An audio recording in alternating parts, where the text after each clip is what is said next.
Friendships కూడా very sensitive part, because ఎలాంటి వాళ్ళతో ఫ్రెండ్షిప్ చేయాలనేది they are too young and ఇంకా అప్పటికప్పుడే ప్రపంచం తెలుస్తూ ఉంటుంది, అప్పటికప్పుడే వాళ్ళకి కొత్త కొత్త ఫ్రెండ్షిప్స్ చేయాలనిపిస్తుంది. దే వాంట్ టు బిలాంగ్, అంటే సెన్స్ ఆఫ్ కమ్యూనిటీ అనేది వాళ్ళకి కావాలి, ఒక group belongingness.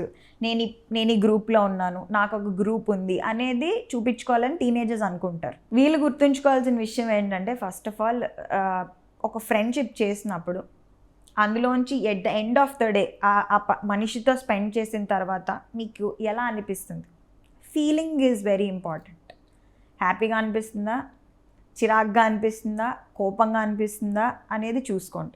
Second very important thing ఏంటంటే, ఆ స్నేహితుడు లేదా స్నేహితురాలు, that friend is demanding something from you. అంటే మెటీరియల్ డిమాండ్స్ కానీ, లేదా నువ్వు ఈ పని చేస్తే నేను నీతో మాట్లాడతాను, లేదా ఈ పని నువ్వు ఇలా చెయ్యకపోతే నేను నీతో మాట్లాడడం మానేస్తాను, I will cut off our friendship. Ultimatums అంటాం. నీకు నాకు ఇది కానీ నువ్వు చేయకపోతే, ఈ అమ్మాయితో కానీ నువ్వు మళ్ళీ మాట్లాడితే నేను జన్మలో నీతో మాట్లాడను. ఆ అల్టిమేటమ్స్ ఇచ్చేవాళ్ళు వెరీ వెరీ డేంజరస్.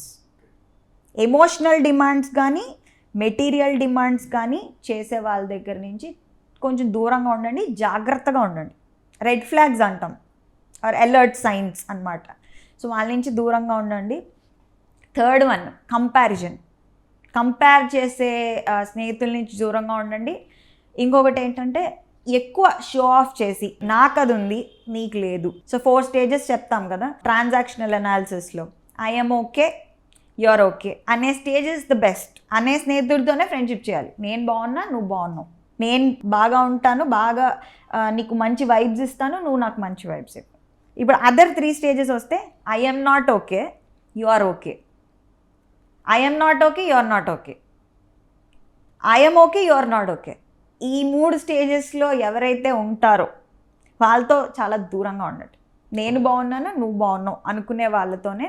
అంటే ఇది ఇంత డీప్గా నేను చెప్పాలనుకోలేదు, బట్ స్టిల్ సింపుల్ లాంగ్వేజ్లో చెప్పాలంటే, వాళ్ళు హ్యాపీగా ఉండి పక్క వాళ్ళకి హ్యాపీ వైబ్స్ ఇచ్చే వాళ్ళతోని ఫ్రెండ్షిప్ చేస్తే బెటర్. ఇంకొకటి ఏంటంటే, boundaries are very important while doing friendships. ఇది టీనేజర్స్కి కొంచెం ఎక్కువ టెక్నికల్గా అనిపిస్తుంది, బట్ పేరెంట్స్ అర్థం చేసుకుని మీ పిల్లలకి ఎడ్యుకేట్ చేస్తే I think it will be better.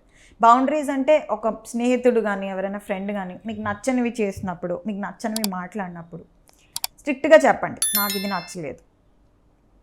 అయినా సరే పదే పదే అది చేస్తున్నప్పుడు వాళ్ళతో కొంచెం దూరంగా ఉండండి. Boundaries are very important.